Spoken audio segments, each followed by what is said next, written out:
Reggie wants to know about his great-grandmother Dorothy's British father. He's meeting Karina Ray at the Secondi archives once more to see if there are any records of Mr. Lloyd. Hey. Hey. Good to see you. Nice to see you. Just put this away. Okay. Let's get to it. Right. So I should probably pull out this bad boy once again. Yeah, I recognize that. Yes. The affidavit of my grandfather, Philip Yates. And here he talks about E.J. Lloyd, who is my great-great-grandfather, I believe. Is there any other information you found?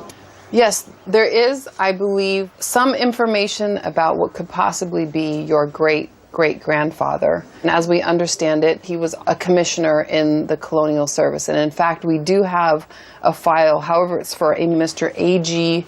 Lloyd rather than an E.J. Lloyd. It would be possible, in the context of oral history, to have the initials handed down and change over time. And from E.J. to A.G., one can see there's some kind of resonance there. And this is his pension form, and I'm just going to give it to you here. This is the actual document. This is the actual document. You'll feel it brittle in your hands. Yeah. And it indicates where he started his career in the Colonial Service and where he finished it. Yeah. So if you look at here, his first post is in Sierra Leone. And if you take a look at Nigeria, then on to the Gold Coast, yeah.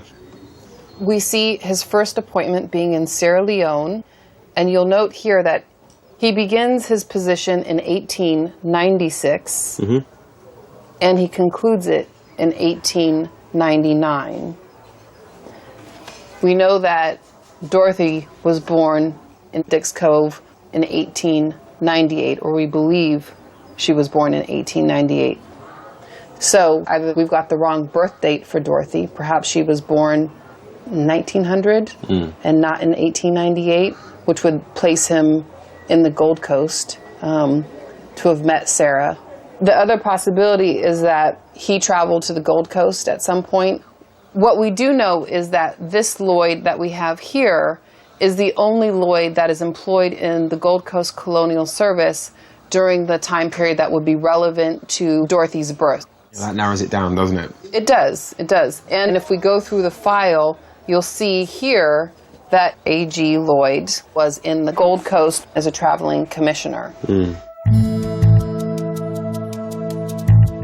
Commissioners of the Colonial Service, like A.G. Lloyd, were Britain's men on the ground in the Gold Coast.